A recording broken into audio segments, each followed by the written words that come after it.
Hoy le doy gracias a Dios porque tenemos líderes en esta iglesia que conocen la palabra de Dios, que conocen el amor de Dios, que conocen y que han puesto su vida al beneficio de esta iglesia, han puesto su vida al servicio de esta iglesia. Entonces yo le doy gracias a Dios por estos líderes y uno de ellos es mi querido Sugas. Ven, Sugas, vamos a orar por ti. Sugi, hacía tiempo que ya no había predicado con nosotros, ya no había estado predicando, pero era necesario que Sugas hiciera una prédica sobre ciertas cosas que dio en homosexualidad de Biblia. Estuvo a 3 segundos de predicar ese día, ¿o no, Emma? Varios lo sentimos aquí, que estuvo a 3 segundos de predicar. Entonces yo le pedí que predicara, le pedí que hiciera de esta enseñanza que él tuvo el sábado hace 15 días, una prédica. Y yo quiero que extiendas tu mano así hacia él, y quiero que le demos, aparte de la bienvenida, le demos toda nuestra confianza a Dios de saber que Dios lo ha puesto aquí, que Dios le ha dado frutos y que Dios le ha dado todo el conocimiento y sabiduría para poderlo transmitir a nosotros. Gracias, Señor, yo te doy por la vida de Humberto. Bendícelo, Señor. Bendice, Señor, la planta de sus pies. Que todo lo que él toque, Señor, sea de multiplicación y sea de bendición, Señor. Bendice su vida, bendice a su pareja, bendice su hogar, bendice a su familia, Señor. Bendice todo lo que él toque, Padre. Que con su boca, Señor, sepa hablar el evangelio. Que con su boca, Señor, que obtenga gracia delante de los hombres. Esa gracia, Señor, que solo tú das. Espíritu Santo, bendícelo y llénalo, Señor, de gozo, de paz, de sabiduría. Y que sus palabras, Señor, sean dirigidas por cada una de ellas, sean dirigidas por tu Espíritu Santo. Te pedimos por él, Señor. Te pedimos por su voz, Señor. Y te pedimos también por nosotros, para que tú, Señor, pongas una semilla y entendimiento en nuestro corazón. Hoy vamos a conocer más de tu palabra y te damos las gracias. En el nombre de Cristo Jesús. Amén. Adelante. Hola, buenos días. No sé cuántas veces me he subido aquí para predicar, han sido pocas, pero siempre me siento igual de nervioso que la primera. Entonces, pues buenas tardes a todos. Hoy les voy a hablar de un tema, como bien dice Lili, que tocamos en el tema del Instituto Bíblico. Nada más si me pueden poner mi pequeña presentación, por favor, porque voy a usar recursos, imágenes y demás.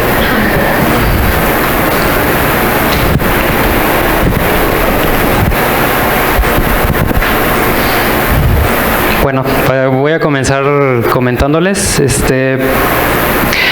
Hace aproximadamente 2 meses tuve la oportunidad de la bendición de asistir a un congreso de teología feminista. Bueno, aquí las chicas que ya llegaron del congreso saben que los congresos siempre son de mucha edificación, bendición y siempre aprendes muchas cosas. Pero me llamó mucho una ponencia sobre una mujer, una doctora llamada Maricel Mena. No sé si alguno la ha escuchado, es una doctora colombiana. Y me llamó mucho la atención su ponencia porque hablaba acerca del personaje de Séfora. Durante toda la... ¿Alguien sabe quién es Séfora? ¿Quién es Séfora, Tere? ¿Quién es? La esposa de Moisés, ¿sale? Todos sabemos quién es Moisés, es el patriarca más importante del Antiguo Testamento, es quien dio la ley, quien liberó al pueblo judío, entonces es un personaje muy importante. Y de su esposa Séfora sabemos poco. Me llamó mucho la atención porque ella hablaba de que su tesis de doctorado acerca de que ella estaba explicando que Séfora era de sangre afroamericana, de sangre africana. Entonces ella exponía en su estudio el hecho de que esta mujer, al momento, ustedes recuerdan un poquito la historia de Moisés, que mata a un egipcio, se empieza a pelear con 2 hebreos y en como que arrebato, huye y se va a un desierto. Entonces ella en su estudio argumentaba que este desierto al que había huido era el desierto de Etiopía. Y ella aseguraba, te ponía pruebas, te ponía ensayos, y ella decía que Séfora era un personaje africano. Entonces, la verdad es que a mí me encantó el estudio porque así te muestra mapas, imágenes, y digo, wow, me gusta mucho ese tipo de estudios. Pero al salir de la ponencia, aunque me gustó mucho, yo dije, bueno, ¿y esto de qué me sirvió? Como de qué me sirvió aprender que Séfora era negra, ¿no? O sea, pues yo no le vi mucha utilidad. Y cada día de esas ponencias... Ay, perdón, ¿qué pasó? Bueno. Cada día de esas ponencias, al final había una mesa de debates con todos los exponentes que había habido en el día. Y ella comentó su historia y fue cuando me di cuenta de algo muy importante. Ella es de Colombia, vive en una colonia africana de Colombia. Entonces, la gente a su alrededor, pues todos eran de color, de tez morena. Entonces, a ella le llamaba mucho la atención porque dice que cuando era niña llegaron unos misioneros a esta parte de Colombia, trajeron su iglesia, construyeron templos, es como los misioneros, ¿no? Como suelen hacerlo. Entonces, algo que le llamó mucho la atención fue que en todas las pinturas que ella veía, Jesús era blanco, David era blanco, personajes rubios, ángeles rubios. Entonces, de que ella le llamó mucho la atención porque en algún momento de su vida como que se extravió y dijo, es que Dios no me ama Dios no me ama por ser diferente, por el hecho de que tengo una tez diferente. Pues así fue el Enver. ¿Le van a dar Enver? Arriba. Ahí, ver, pantalla completa. Ahí, abajo. Ahí, exacto. Muy bien, entonces continuando con ese tema. Entonces, ella le llamaba mucho la atención esto porque ella creció creyendo que Dios no la amaba por el color de piel que tenía. Entonces, en ese momento me di cuenta que a mí no me servía de nada su estudio, pero a ella le servía muchísimo, porque el hecho de saber que un personaje como Séfora, que es la esposa del patriarca más grande, que era mujer y que además posiblemente era de raíces africanas, a ella le servía mucho, porque sabía que Dios había elegido una mujer en la Biblia, una mujer entre muchas que hubo, para ser la acompañante de un personaje tan importante, ¿sale? Y que además de todo era de tez morena. Entonces, les digo, fue lo que me di cuenta. A mí no me servía de nada su estudio, a la que le serviera a ella, para saber y para encontrar paz dentro de ella y comprender que Dios la amaba y que Dios podía elegir personas como ella para el servicio de la demás comunidad y de la demás gente. Entonces, hoy vengo a darles un estudio similar. Este estudio lo hizo la pastora Sandy, que como bien saben en nuestra cobertura, ella también se aventó sus años de estudio y vamos a hablar sobre los eunucos. Bienvenidos a todos nuevamente, nuevos, viejos y los que estén aquí. Entonces vamos a ver lo que son los eunucos. Ya algunos que ya tomaron el taller de homosexualidad y Biblia, entonces no me vengan con que ¿qué es eso? Porque ya lo vimos, ¿sale? ¿Qué es un eunuco? Moni, tú que ya te aventaste varios talleres de homosexualidad y Biblia, ¿qué es un eunuco? Un eunuco es una persona que no forma una familia. Ajá. Con una pareja de sexo opuesto y tiene hijos. Muy bien, ok. Es una persona que, bueno, como bien dice, no tiene hijos, no tiene familia, pero vamos a ver que tiene ciertas tendencias que nos hacen pensar que posiblemente era un prototipo de homosexual de ese tiempo. Y los vamos a mencionar porque Jesús habla de ellos, sale sobre los eunucos. Entonces, igual, este estudio, al igual que esta doctora Mena, que tuvo que hacer su estudio sobre Séfora, que era africana, también este estudio es para que ustedes encuentren paz en su orientación sexual y para que se sientan identificados con personajes. Es por eso que tomamos estos personajes para la Biblia. No les voy a hablar de un David, no les voy a hablar de una Ruth, porque de ellos posiblemente tuvieron orientación homosexual, pero no sabemos. Entonces yo les voy a hablar de unos personajes que sí tuvieron una orientación homosexual y que Dios habló positivamente de ellos. Entonces quiero que vayamos todos a Mateo 19, 11, 12, por favor. Quien lo tenga me dice amén. 11, 12. ¿Tú lo tienes? Muy bien. ¿Nos lo puedes leer, por favor, Freddy? 11, 12.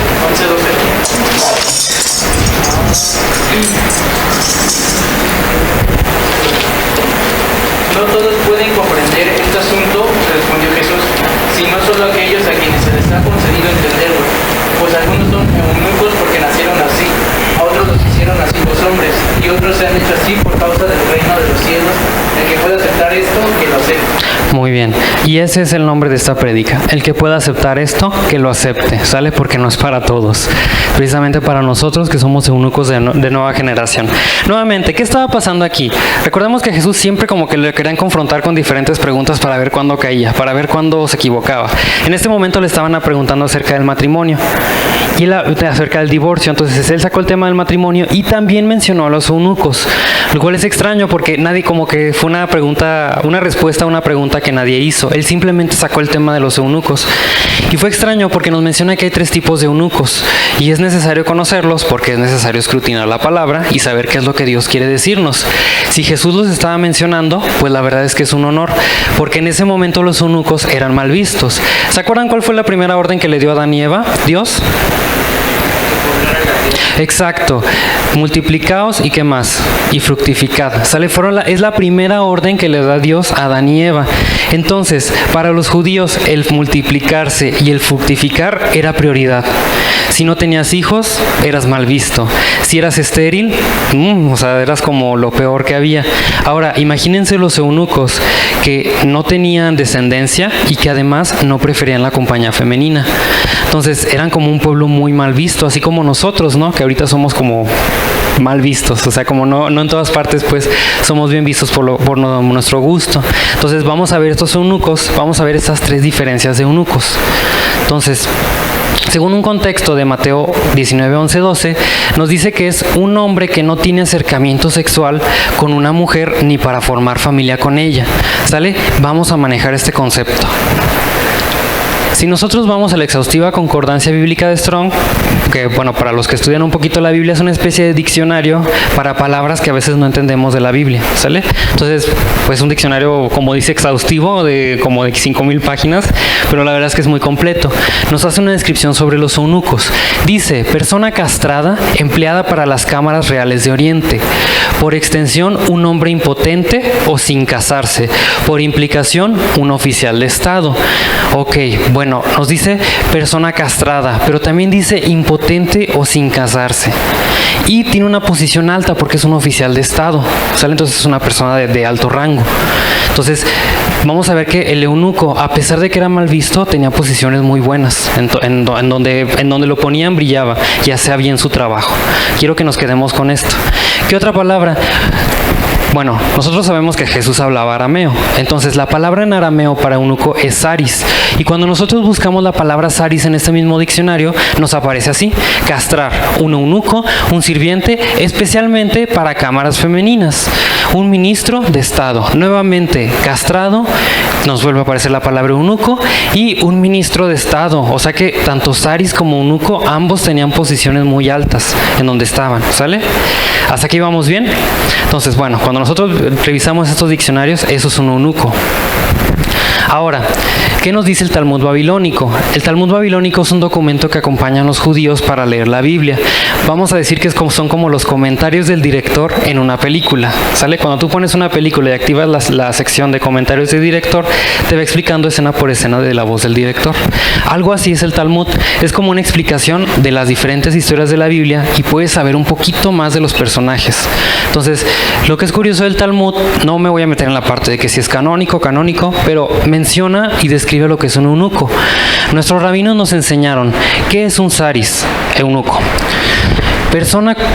Cualquier persona por ahí de los 20 años de edad que no ha producido ni un vello púbico, y aunque los haya producido, tiene todas las siguientes características: no tiene barba, su cabello es lacio y su piel suave, aquel cuyo cuerpo no produce vapor después del baño durante la temporada de invierno, aquel cuya voz es anormal y no se distingue entre la de un hombre y una mujer. Entonces, si nosotros vemos esta descripción, parece un hombre con características muy femeninas. ¿Todos estamos de acuerdo en eso? Ok, inclusive si nosotros vemos la fotografía, parece una señora con delantal, ¿no? Este eunuco. O sea, la manera en la que está vestido, la manera en la que va arreglado, es como una señora, literalmente. Entonces, el eunuco tenía características muy similares a las de las mujeres. Pero ojo, porque también había saris femeninos, que eran las zarisas. Entonces, esta es una imagen de un hijra. Me llamó mucho la atención, he estado leyendo sobre ellos y en la India los consideran un tercer sexo, porque en la India todavía hay eunucos. Entonces, es muy extraño porque aquí en la India los consideran un tercer sexo, porque son hombres que se identifican a sí mismos como mujeres, o mujeres que se identifican a sí mismas como hombres. En algunos casos se visten del sexo opuesto y en algunos no. En algunos simplemente les gustan los hombres o las mujeres. Entonces, esto es muy curioso porque esto sería lo que nosotros definimos como la comunidad LGBTTTI. O sea, literalmente ahí están todas las letras de la comunidad dentro de estos hijras. me llama la atención porque ellos también tenían posiciones muy grandes, eran una especie como de, incluso eran ayudantes de los dioses según algunas historias. Y algo que me llama mucho la atención es que a medida que la India se fue contagiando de toda esta cultura como más occidental, empezaron a discriminarlos porque como que se empezaron a contagiar ese pensamiento diciendo, pues sí es cierto, como que son medio raritos, ¿no? Porque hay gente así como ellos entre nosotros. Entonces los empezaron a discriminar. Malamente tomaron lo peor de nuestra cultura también. Entonces, pues fue lo que sucedió con los Hijras. Y ahorita están luchando también por su derecho, pero en su momento fueron considerados un tercer sexo. Y me llama la atención esto, que en algunas ocasiones les gustan mujeres, les gustan hombres, pero se identifican con gustos del sexo opuesto. Entonces, son una especie como de comunidad LGBT. Y les digo, ahí los mencionan como un tercer sexo. Y los mencionan así porque también los describen en el Talmud babilónico. ¿Qué mujer es considerada incapaz de procrear? Cualquier mujer de 20 años que no haya producido un vello púbico y que, aun produciéndolos, no será considerada para procreación, y reúne todas las siguientes características. No tiene senos, sufre dolor durante el coito, aquella mujer cuya voz es tan grave que no se distingue de la de un varón. Nuevamente, esta es una imagen de un Hijra actual, mujer. Y si nosotros lo vemos, tiene todas las características de un hombre, incluso tiene barba y bigote, porque tienen la opción incluso de cambiarse de sexo si lo desean. Y su cultura hindú, la cultura india, no se los restringe de ninguna manera, porque ellos nacieron en el cuerpo equivocado, es como los ven, o sea, los ven que nacieron en el cuerpo que no debieron estar y tienen derecho a cambiarlo si lo quieren. Entonces, también vean esto, o sea, si los Hijra son eunucos actuales, entonces los eunucos de ese tiempo posiblemente eran similares. Incluso Daisuke Mitamura, que es un estudioso de los eunucos, definió a los eunucos como el tercer sexo, igual que a los Hijra. Entonces, ojo, estos eunucos, pues la verdad es que tienen como características bastante peculiares, ¿sale? Bueno, así históricamente es lo que tenemos. Pero ¿qué nos dice la Biblia de los eunucos? Bueno, nuevamente, ¿qué les dice Jesús? Les dice, entonces Él les dijo, no todos son capaces de recibir esto, refiriéndose al matrimonio, sino aquellos a quienes es dado, pues hay eunucos que nacieron así del vientre de su madre, hay eunucos que son hechos eunucos por los hombres, y hay eunucos que asimismo se hicieron eunucos a causa del reino de los cielos. El que sea capaz de recibir esto, que lo reciba. Entonces Jesús nos menciona que hay 3 tipos de eunucos. ¿Y dónde están esos eunucos? Entonces, bueno, vamos a ver eunucos que vivían en los templos de Dios. Pero si nosotros leemos la ley de Deuteronomio 23:1, dice, no entrará en la congregación del Señor el que tenga los testículos magullados, ni el que tenga amputado su miembro viril. Pero ojo, ¿no se supone que los eunucos estaban castrados? Entonces, ¿por qué la Biblia nos menciona que hay eunucos viviendo en el templo de Dios? Bueno, porque resulta que sí, efectivamente, ahí entran 2 tipos de eunucos, el que es castrado y el que tiene sus testículos. El eunuco que tiene sus testículos es eunuco de nacimiento, ¿sale? Entonces él tiene sus testículos y tiene su sexo tal cual. Y el que es hecho por el hombre, el que es castrado por el hombre, ¿sale? Entonces sí hay 2 tipos de eunucos. Vamos a ver la diferencia. Entonces, eunucos de nacimiento, eunucos hechos por el hombre, y eunucos que se hicieron a sí mismos eunucos por causa del reino de los cielos. Entonces, los eunucos de nacimiento eran eunucos que, aun teniendo sus órganos sexuales, preferían no tener relaciones con una mujer. Y esto es chistoso porque los eunucos sí tenían relaciones con hombres. Entonces, estas personas, estos eunucos, tenían una orientación homosexual hacia personas de su mismo sexo, porque tenían relaciones, pero no con mujeres, sino con hombres, porque las mujeres de plano no les gustaban. De hecho, hay un versículo que está como hasta chistoso. Si tú tomas los libros del canon católico, el libro de sabiduría, me llama también, no voy a discutir la veracidad ni el canon, pero me llama la atención porque hay un versículo que habla acerca de ofrecer comida a los ídolos, y dice que Dios, al ver esto, rechaza esos comportamientos, así como los eunucos rechazan a las mujeres. Tal cual dice el versículo, o sea, está hablando de esto, de que los eunucos ellos rechazaban a las mujeres, no les gustaban, sin embargo tenían relaciones con hombres. Entonces sí tenían una orientación homosexual. Nuevamente, Cristo habló de ellos, entonces ojo con estos personajes. Después hay eunucos hechos por el hombre. ¿Por qué hay eunucos hechos por el hombre? Porque los eunucos eran personajes muy importantes en las cámaras de los reyes. Ya leímos, ¿recuerdan? De preferencia en cámaras femeninas, ¿sale? Acompañantes de cámaras femeninas, acompañantes de cámaras reales. Bueno, los eunucos, al no tener preferencia por las mujeres, los reyes las dejaban en las cámaras de las reinas para que las cuidaran. Incluso en algunos casos para que las maquillaran, para que las adornaran. Entonces, sabía que estos eunucos, al no tener preferencia por las mujeres, pues lo podía dejar para cuidar a su esposa perfectamente, ¿sale? Entonces, sí, efectivamente, no tenía esa orientación hacia las mujeres. E incluso Clemente, en el siglo III, menciona a los reyes, si van a tener eunucos en sus cámaras, de preferencia que sean eunucos de nacimiento. ¿Por qué creen? Ya lo dijimos, porque no les gustaban las mujeres, ¿sale? Entonces, es lo que les decía San Clemente. Ok, tengan eunucos, solo que sean eunucos de nacimiento, porque esos no les van a hacer nada a sus mujeres. Entonces, los eunucos hechos por el hombre. Como los eunucos tenían posiciones tan grandes en los palacios, llegó un momento en que tener eunucos era una especie de estatus. Entonces, quien más eunucos tenía, más estatus tenían en la población. Entonces, ¿qué empezaron a hacer? Empezaron a agarrar esclavos, los castraban y los vendían como eunucos. ¿Sale? Entonces, estos hombres, obviamente, y más si fueron castrados después de la pubertad, pues sí generaban una especie de deseo por las mujeres. Por eso San Clemente también hacía énfasis que no sean eunucos hechos por el hombre que estén a cargo de sus mujeres. ¿Por qué? Porque estos sí les gustaban las mujeres. Entonces sí podían ser un peligro para sus mujeres. ¿Sale? Y bueno, también recordemos que en ese momento pues había cultos paganos a dioses de la fertilidad, y en estos cultos se castraban sus testículos para servir a dioses paganos.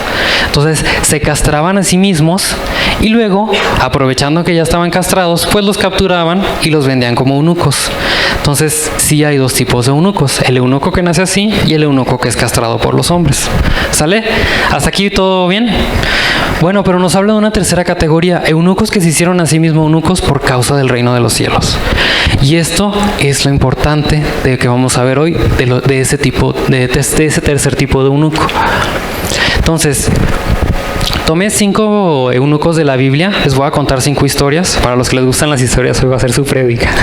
Entonces, vamos a ver 5 historias y 5 llamados que tuvieron los eunucos en esas historias, y que a final de cuentas son llamados que nosotros estamos invitados a tener en nuestra vida, porque nosotros somos eunucos de la generación actual. ¿Sale? Somos igual esos eunucos que somos hombres que no preferimos la compañía de mujeres, y mujeres que no prefieren la compañía sexual de hombres. ¿Sale? Porque nuestra orientación es diferente, pero no está mal.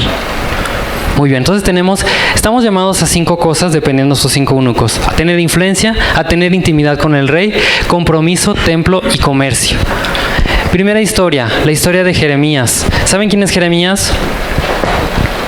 Ok, ¿quién era Jeremías? Era un profeta, ¿sale? Entonces, ¿qué estaba pasando? Si ustedes leen un poco de la historia del pueblo de Israel, es como una montaña rusa. De repente están muy bien, luego se meten con dioses ajenos y Dios los pone hasta abajo. Dios los abandona, se vuelven a arrepentir y otra vez empiezan a prosperar. Empiezan a adorar a otros dioses, ¡pum!, vuelven a caer. Entonces, la historia del pueblo de Israel es como una montaña rusa. Vamos a ver que de repente está arriba y de repente está abajo. De repente está arriba y abajo. Entonces, llegó un punto donde Dios le dijo a Jeremías: dile a mi pueblo que hasta aquí, ya estoy hasta acá de su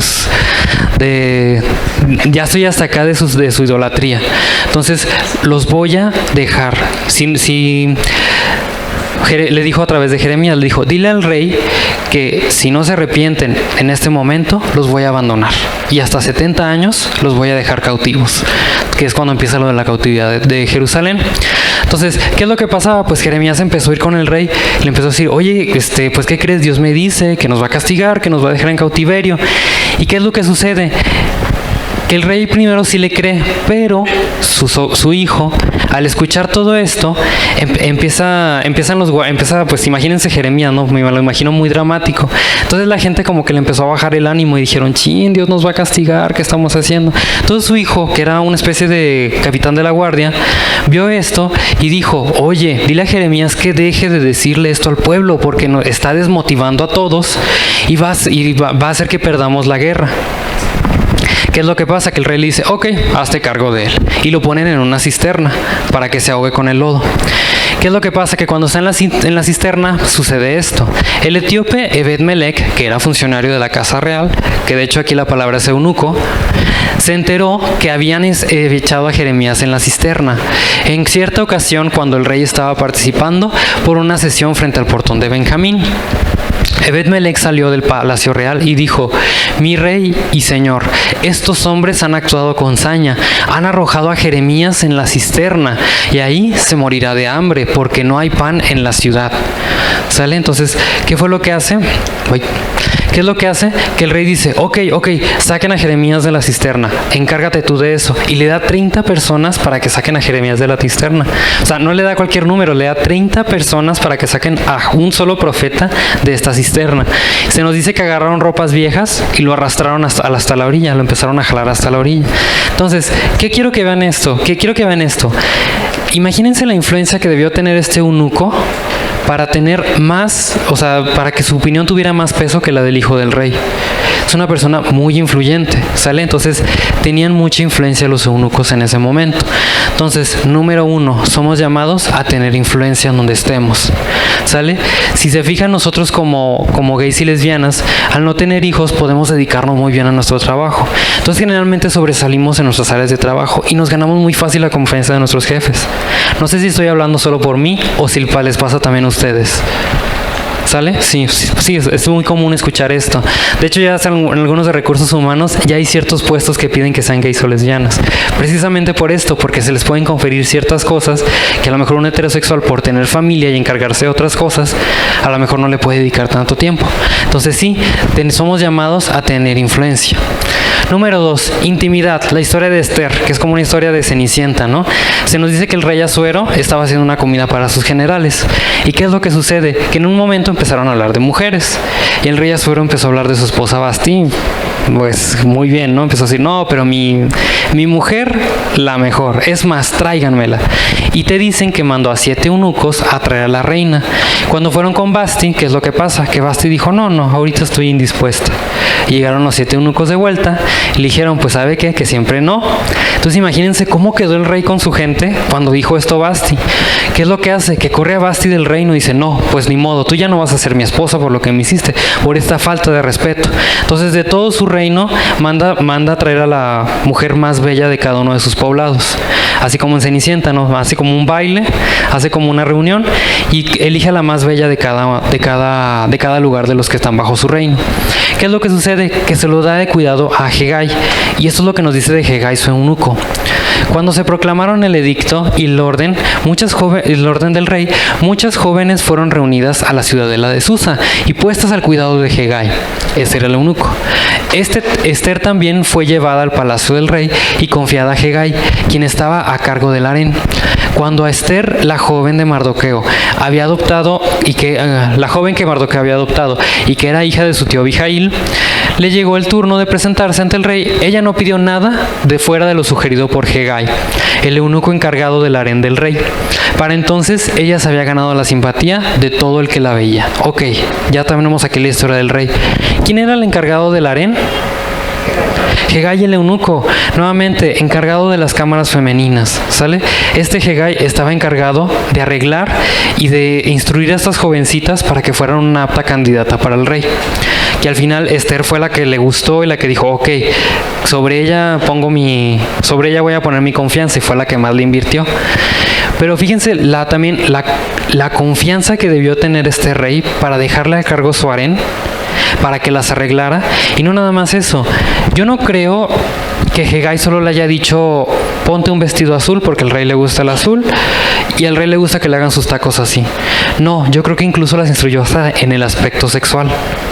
Entonces, esto me llama la atención porque entonces la intimidad que este eunuco tenía con el rey debió haber sido mucha para saber incluso sexualmente cómo prefería una mujer. Entonces, este también es un segundo llamado, intimidad. Así como este eunuco tenía esa intimidad con el rey, nosotros también estamos llamados a tener intimidad con el Rey de Reyes, que es Dios. ¿Sale? Número 1. Primer llamado que tenemos, influencia. Segundo llamado, intimidad. ¿Sale? Tenemos derecho a intimar con el rey. Así como Hegai tuvo derecho y también tenía el permiso de intimar con el rey. ¿Sale? Tercero, que estamos llamados a compromiso. ¿Han escuchado la historia de Jezabel? Muy bien, Jezabel era como la reina roja de corazones de Alicia. Era una mujer que mataba profetas, porque era una mujer que era de otras religiones, adoraba al dios Baal y adoraba entre otros dioses. Entonces, Acab era en ese momento el rey de Israel. Sin embargo, el que tomaba decisiones por Acab era su esposa Jezabel, y Jezabel era una persona muy mala. Incluso hay una historia donde se nos dice que un momento de su vida quisieron tener un viñedo al lado del palacio, pero oh sorpresa, ese viñedo ya tenía dueño. ¿Qué hizo? Que primero fue el rey y le pidió el viñedo al señor, y el señor dijo: no, machis, ¿por qué te voy a dar mi viñedo? Y regresó todo cabizbajo, y hasta te dicen que se pone al lado de la cama a llorar. Y llega Jezabel y lo ve y dice: ¿qué estás haciendo? Tú eres el rey, tienes derecho a matarlo si así lo quieres. Y Jezabel mandó a matar a este hombre. Entonces Jezabel, por medio de un profeta, le mandaron a decir: Acab, tú estás perdonado si te arrepientes, pero tu mujer Jezabel, por haber matado a un inocente, va a morir en el patio donde asesinó a esa persona. Entonces, bueno, para que se imaginen la maldad que era de Jezabel. El problema es que como ella era la que tomaba las decisiones, pues ella dijo: pues ¿para qué adoramos a Dios? Vamos a adorar a otros dioses. Entonces empezó a permitir que hubiera adoración a otros dioses. Obviamente esto Dios no se lo perdonó, y empezó a mandar profeta tras profeta para advertirle: lo que está haciendo Jezabel está mal. Pero lamentablemente Jezabel era tan mala que los mandaba a matar. Entonces se dice que Jezabel llegó a matar hasta más de 100 profetas. Imagínense la cantidad y la maldad de esta mujer, ¿no? La maldad para matar a tanta gente. ¿Qué es lo que sucede? Como de historia, si llega un profeta llamado Elías, este profeta va a levantar a un hombre llamado Jehú, y el dirigir este hombre va a ser el que va a acabar con Jezabel. Entonces llega Jehú. No sé, me imagino esta escena muy imponente. Te dicen que llega enfrente del palacio de Jezabel Jehú con su espada, y Jezabel sale al balcón. Pero así como la ponen en los libros, o sea, me la imagino así súper emperifollada, un súper cabellazo, así como casi una drag, ¿no? Así muy abultada, o sea, que llamaba mucho la atención. Entonces, esta es la parte de la historia. Dice: levantando la vista hacia la ventana, Jehú gritó: ¿quién está de mi parte? ¿Quién? Entonces se asomaron 2 o 3 oficiales, aquí la palabra es eunuco, y Jehú les ordenó: arrójenla de allí. Y así lo hicieron, y su sangre salpicó la pared a los caballos que la pisotearon. Curiosamente, Jezabel cayó del lado donde estaba el viñedo, tal cual Dios le había dicho. Entonces es en ese patio mismo donde se muere Jezabel. Entonces, ¿quiénes fueron los que se asomaron y los que tiraron a Jezabel? Los 3 eunucos, los 2 o 3 eunucos, ¿sale? A pesar de que había varios oficiales detrás de ella, porque nunca iba sola Jezabel, siempre estaba acompañada, solo los 3 eunucos fueron los que respondieron al llamado. Entonces, fueron las 3 personas comprometidas a actuar bajo la palabra de Dios, porque obviamente reconocieron en Jehú la voz de Dios en ese momento que les estaba llamando. Entonces, fuera de todos los demás, los 3 eunucos fueron los que tomaron esta llamada de atención y tiraron a Jezabel por la ventana. Entonces, nosotros también tenemos este compromiso.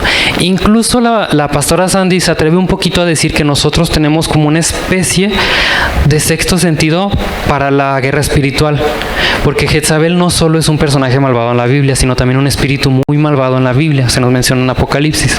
Entonces, el hecho de que 3 eunucos hubieran detectado eso, hace como que también explica o argumenta que tenemos como un sexto sentido también para esta guerra espiritual, que nosotros podemos reconocer esta maldad en el momento indicado, y que podemos reconocer la voz también de Dios en el momento indicado. Entonces, primera cosa que tenemos, primer llamado, influencia. Segundo llamado, intimidad. Y tercero, compromiso, ¿sale? Entonces tenemos también ese compromiso de comprometernos con Dios, pues. ¿Queda entendido hasta aquí? Cuarta historia del templo. Hay un eunuco llamado Natán Melech que aparece mencionado una sola vez en la Biblia, pero aparece con su nombre, lo cual ya es mucho. Entonces, este eunuco aparece en Segunda de Reyes, capítulo 23, versículo 11. Se nos dice también la historia de Josías. Nuevamente, después de toda la idolatría que había caído el pueblo de Israel, Josías es un hombre, fue un rey que en su momento encontró nuevamente la Biblia, encontró la palabra y se dio cuenta que todo lo que estaban haciendo en su pueblo iba en contra de lo que Dios les había dado de un inicio. Por así decirlo, redescubrió los orígenes del pueblo judío, del rito judío para Dios. Entonces, al darse cuenta de esto, como que se le movió el corazón y dijo, no, tengo que destruir todo lo que está fuera de lo que dice este libro. Todo lo que prohíbe este libro lo voy a destruir. Mandó a destruir templos, mandó a destruir ídolos, mandó a destruir todo lo que fuera ofrecido a estos ídolos. Entonces Josías se comprometió mucho y se nos dice, se llevó los caballos de los reyes de Judá, que los caballos de los reyes de Judá habían consagrado al sol y que se habían puesto en la entrada del templo, junto a la habitación de Natán Melec, el eunuco encargado del recinto. Josías también quemó los carros consagrados al sol. ¿Quién estaba viviendo junto al templo? Natán Melec. ¿Y qué era? Un eunuco. Nuevamente, si nosotros tomamos el versículo de Deuteronomio, nos explica que nadie con sus testículos magullados puede vivir dentro del templo, pero este estaba viviendo en el templo. Entonces, ¿es un eunuco de nacimiento o es un eunuco hecho por el hombre? Es un eunuco de nacimiento. Entonces sí tenía derecho a estar en el templo, hasta vivía ahí, tenía su casa, ¿sale? Junto al templo. Entonces podemos inferir que esta persona tenía también un grado muy alto para estar cuidando el templo. Nuevamente, entonces tenemos este cuarto llamado, que podemos vivir en el templo de Dios. ¿A cuántos de nosotros no se nos ha corrido de iglesias por nuestra preferencia, no? Y sin embargo, los eunucos tenían derecho a estar en el templo. Los eunucos de nacimiento u homosexuales, ¿sale? Entonces, primer llamado, segundo llamado, tercer llamado, compromiso, y el cuarto, templo, que tenemos derecho a vivir en su templo, ¿sale? ¿Hasta aquí alguna duda? Disculpen, es que soy maestro y así como, ¿hasta aquí alguna duda? Cuarto, el eunuco etíope, también de la historia de Felipe. Es el único eunuco que aparece en el Nuevo Testamento. Pero fíjense esta historia muy curiosa. Se nos dice que un día Felipe se despertó y fue movido por el Espíritu Santo y le dijo, tienes que ir a Etiopía. Y este Felipe, pues ni tardo ni pronto se fue a Etiopía. Y en el camino se encontró con un eunuco que también iba de camino a Etiopía porque venía de adorar a Dios. Ojo, venía de adorar a Dios, este eunuco. Entonces, pues vio a Felipe y le dijo, órale, yo te doy un rayo a Etiopía. Va. En el camino iban platicando y resulta que el etíope estaba leyendo el libro de Isaías, la carta de Isaías que aparece en la Biblia. Ahorita vamos a ver también eso del libro de Isaías. Pero estaba leyendo esto y pues aprovechó este Felipe para hacer su evangelización y empezaron a hablar. Oye, pero ¿qué crees? Fíjate que hay un nuevo Dios llamado Cristo, y lo empezó como a evangelizar. Entonces le gustó tanto que el eunuco le pidió ser bautizado. ¿Y qué es lo que sucede? Que se detienen en un lago, Felipe lo bautiza y hasta la misma historia dice que cuando se levanta el eunuco, Felipe había desaparecido y este Felipe ya estaba en su casa. Entonces fíjense la importancia de este personaje. Dios no le estaba diciendo a Felipe que fuera a Etiopía. Dios lo que encaminó para ir a Etiopía para encontrarse con este etíope eunuco y bautizarlo. Fíjense la prioridad que le estaba dando Dios a este eunuco para bautizarlo. ¿Sale? Entonces eso también es muy, muy, muy importante, el hecho de que Dios, estamos en la mente de Dios, estamos presentes en el plan de Dios, porque este eunuco no solo era gay, también era africano, y además posiblemente fue la primera persona que llegó a África a hablar del evangelio. Entonces fue el primer evangelista de África. Entonces imagínense la importancia que tuvo este eunuco para África. Y bueno, este eunuco pues era homosexual también. Entonces, en el mercado, y es a lo que les decía, nosotros generalmente, como dedicamos tanto tiempo a nuestro trabajo, podemos dedicarle mucho tiempo y subimos muy rápido de puesto, o somos muy influyentes entre las personas que están a nuestro alrededor.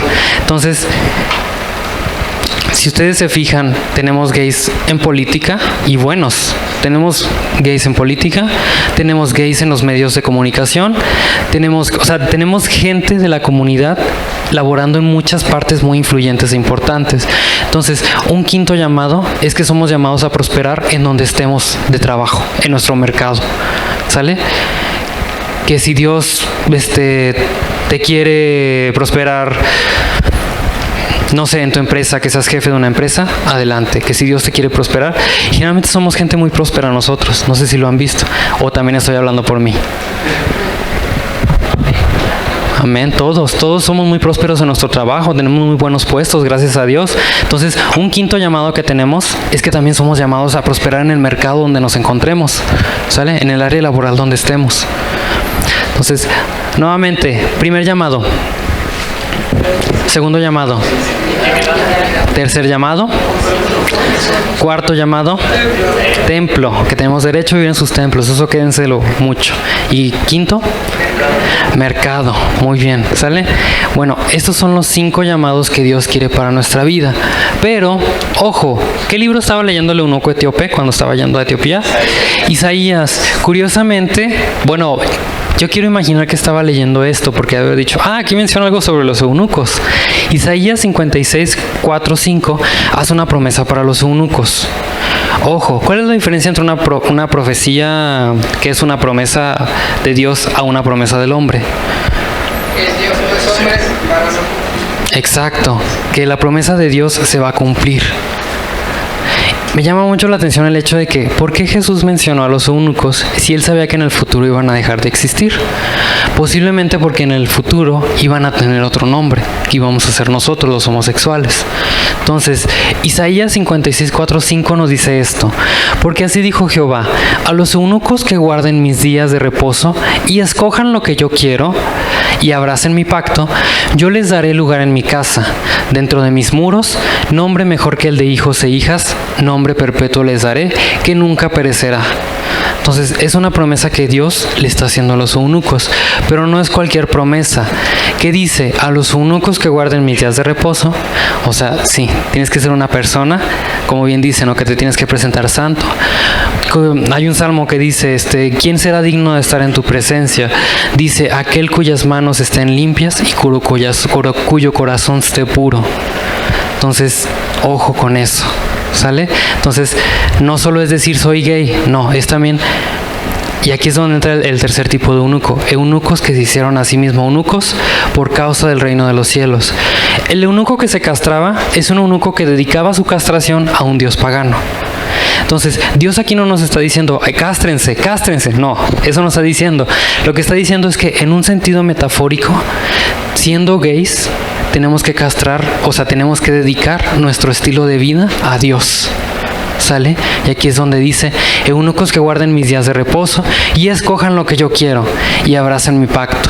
Yo les daré lugar en mi casa y dentro de mis muros, ¿sale? Yo les daré lugar en mi casa y dentro de mis muros. Entonces, a muchos de nosotros, nuevamente, se nos corren de las iglesias por nuestra preferencia sexual. Y aquí Dios está diciendo, yo les daré un lugar en mi casa y dentro de mis muros. Entonces, cualquier cosa que te hayan dicho no es cierto, porque aquí Dios lo está diciendo, Dios mismo lo está diciendo. Nombre mejor que el de hijos e hijas, nombre perpetuo les daré, que nunca perecerá. Si de por sí ya ser un hijo de Dios es un privilegio, ¿qué será más grande o qué nombre será mejor que un hijo o hija de Dios? Yo de mi parte no me lo imagino, la verdad, no me imagino que es más privilegiado que ser un hijo o hija de Dios. Pero les dejo también esa parte, porque tenemos una promesa aquí pendiente que nosotros también como pueblo gay pues tenemos que reclamar. ¿Sale? ¿Tienen hasta aquí alguna duda? Bueno, ya para dar mi conclusión, espero no haberme tardado. No sé si se acuerdan, bueno, los que fuimos a la marcha, tuvimos la situación de que una persona se nos acercó y nos empezó a decir, es que, a ver, necesito un argumento, ¿qué hacen ustedes en su iglesia gay? Y él argumentaba y decía que gay era igual a promiscuidad, era igual a alcoholismo, era igual a excesos. Entonces yo por más que intentaba como discutir, no lo pude sacar de eso. Yo le decía, Señor, es que eso es un estereotipo mal propagado por los medios de un estilo incorrecto de vida de gay, pero no es que seamos así. Y él que tenía su idea de, no, pero es que ustedes son así, son asá, y acusando y tirando piedras. Y yo le decía, no, Señor, es que eso es un estereotipo, nuestro estilo de vida no es así. Pero no me da tristeza que lo haya creído, me da tristeza cuando nosotros lo creemos y lo llevamos a cabo. Me da tristeza el hecho que hace 2 años que fuimos a la junta de la marcha, uno de los mediadores hizo el comentario y dijo, pues de lo único que tenemos que enorgullecernos en esta marcha es de la fiesta y del sexo. Y yo me molesté, o sea, por dentro como que me indigné y dije, pues discúlpeme, pero yo tengo mucho más por qué enorgullecerme que por esas 2 cosas. Bueno, lo pensé, no se lo dije, pero, o sea, es algo que en ese momento, o sea, fue como muy indignante el hecho de que dijera que ese es el orgullo de nuestra comunidad. Entonces, es lo que voy. No es triste que las personas allá afuera lo crean. Lo triste es que nosotros mismos lo creamos y así lo llevemos a cabo. Entonces, nuevamente, pero tampoco, o sea, no es como que los puedo culpar. Cuando ves una bandera multicolor en la calle, es una sex shop. Cuando ves cine gay, generalmente no es cine gay, es cine erótico. Hay demasiado desnudo y está demasiado enfocado en los problemas sexuales de los personajes. Otra, cuando buscas gay en Google, por ejemplo, desnudos, pornografía, es como que todo lo gay y lo lésbico está relacionado a estos conceptos. Entonces, no crean, o sea, siendo honestos, como que a mí me afectó mucho el que escuchar eso de él y el recordar esta junta hace 2 años, como que me hizo mucho también preguntarme, como bien dice Lili, Señor, nosotros estamos preparados para estar en una iglesia heterosexual. Habrá momentos en que las iglesias heterosexuales y homosexuales vayan a una sola. No sé, tenía preguntas como, ¿cuál es el pacto que Dios quiere que abracemos, ¿no? Como mencionaba el versículo. ¿Qué es lo bueno de un estilo de vida gay? ¿Qué significa ser gay o lesbiana en el reino de Dios? O sea, son preguntas que me venían como constantemente. Y me atañía el hecho de pensar, ay, es que, por ejemplo, ahora vamos a la marcha y ¿cuántas personas llegan? O sea, ¿repartimos cuántos volantes? 4,000. ¿Dónde? 5,000 con las tarjetas. ¿Y cuántas personas llegaron de esas 5,000, no? O sea, muy pocas. Que las que están aquí, de verdad, Dios los bendiga y Dios, de verdad, los prospere y los siga manteniendo aquí. Pero es muy triste, o sea, porque sí llegó como esta parte depresiva de decir, ¿y nosotros qué? O sea, ¿cuándo se va a ver esa unción, esa de, no sé, como corriente, ¿no? De agua, de que empieza a llegar la gente gay?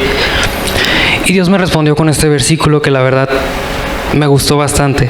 Si quieren, vamos, 2 de Timoteo, capítulo 2, versículo 20 al 26.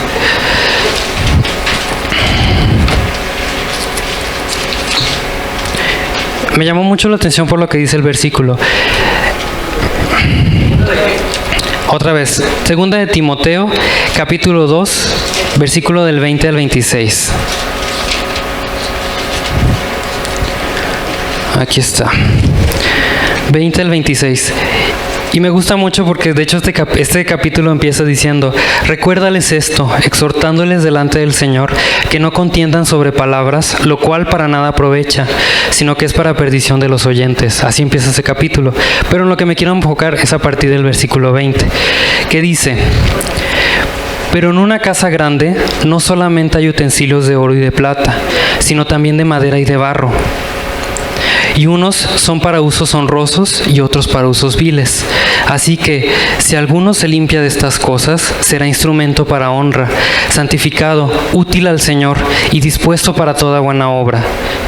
Huye también de las pasiones juveniles y sigue la justicia, la fe, el amor y la paz, con los que de corazón limpio invocan al Señor. Pero desecha todas las cuestiones necias e insensatas, sabiendo que engendran contiendas. Porque el siervo del Señor no debe ser contencioso, sino amable para con todos, apto para enseñar, sufrido, que con mansedumbre corrija a los que se oponen, por si quizá Dios le conceda que se arrepientan para conocer la verdad y escapen del lazo del diablo en que están cautivos a voluntad de él. ¡Sas! ¡Qué fuerte!, ¿no? Entonces, a mí Dios como que me hizo reflexionar mucho en este versículo estos días. O sea, lo leía y luego lo leí en latín y luego lo leí en griego y decía, es que algo tiene este versículo. Y al final nada más tuve que leerlo en español para darme cuenta de lo que decía. Pero yo, por ejemplo, yo escribí esto cuando lo leí. Dice, o sea, me hizo reflexionar el hecho de estos versículos. Estoy seguro que a ti también te hará reflexionar, porque en algún momento has tenido estas mismas preguntas que yo tengo también. que muchas veces me invaden. Entonces, me gusta ese versículo porque habla de una diversidad en la casa de Dios. Habla de utensilios de oro, de plata, de barro y de madera. Entonces es como una variedad muy grande, ¿no?, de diferentes utensilios. Y todos ellos tienen diferentes usos en la casa de Dios. Algunos para usos honrosos y otros viles. Porque ¿quién dice que limpiar un baño puede ser algo vil, no? O sea, siempre y cuando se haga para Dios, hasta el que te abre la puerta para recibirte es un uso honroso para Dios. ¿Sale? Entonces, de la misma forma que los eunucos, quizás ellos eran un pueblo desdeñado por los judíos, por lo que sabemos, pero eso no impedía que siguieran su propósito. Y número 2, que me llamó la atención del versículo, como que aprendí 3 cosas, este es el número 2. Nos habla de responder con mansedumbre a los que se oponen y que Dios les dará el arrepentimiento para que conozcan la verdad. Incluso habla de evadir las disputas y que nuestra respuesta siempre debe ser con amor, dice. Porque es Dios quien cambiará el corazón de los necios, también dice la palabra. Y número 3, que fue lo que más me llevé, pues el mundo nos exige que seamos ambiciosos y que siempre vivamos como en estas pasiones juveniles, ¿no? Que siempre te conserves joven. Pero, ¿qué es lo que dice Dios? Dios, como el mundo te dice que seas ambicioso, popular y que siempre tengas éxito en las cosas vanas de este mundo, pero Dios aquí te está diciendo que nos alejemos de esas pasiones juveniles e incluso nos insta a perseguir sus ideales de justicia, fe, amor y paz que aparecen en su palabra. Y eso es lo que Dios espera para nuestra vida. Nuevamente, en el versículo dice que quieran lo que yo quiero, que escojan lo que yo quiero, dice Dios. Dios te exige que tengas estas 4 cosas. Y eso es lo que escribí. Necesitamos exigir justicia por medio de nuestro buen testimonio, para recibir el mismo derecho que congregarnos que nuestros hermanos heterosexuales. Ojo con nuestro testimonio, solo así lo vamos a cambiar. Tener fe de que nuestra obra en Dios en este momento permitirá que una nueva generación de eunucos tenga un lugar dentro de sus muros en algún día. Responder con amor las críticas, los ataques y las contiendas de los que se oponen, porque a final de cuentas ellos también lo hacen con amor para nosotros, porque en algún momento de su vida pues se preocupan, o sea, en el fondo se preocupan por lo que nos pasa, y ese mismo amor fomentarlo en nuestra comunidad. ¿Sale qué tan falta de amor está? Y por último, que encuentres la paz que hay dentro de ti, porque así como lo hizo la doctora Maricel Mena, quiero que igual que la doctora Maricel Mena, tengas la certeza de que Dios va a utilizarte y que tiene un propósito especial para cada uno de nosotros, y sin importar nuestra orientación sexual. Por último, no sé qué estilo de vida lleves actualmente y yo no soy nadie para juzgar cómo te desenvuelves en tu vida diaria, pero te invito a que de en adelante, antes de ir a una fiesta y decir me voy a poner hasta las chanclas, o de incluso algo tan sencillo como fumarte un cigarro, reflexiones si además de dañar tu reputación como cristiano, no estás ayudando a fomentar un estereotipo equivocado que Dios quiere para tu estilo de vida gay o lésbico. Y quizás en el futuro la gente pueda relacionar a la comunidad LGBTTI con un estilo de vida dedicado a Dios, como bien lo dice la Biblia. Gracias, sería todo.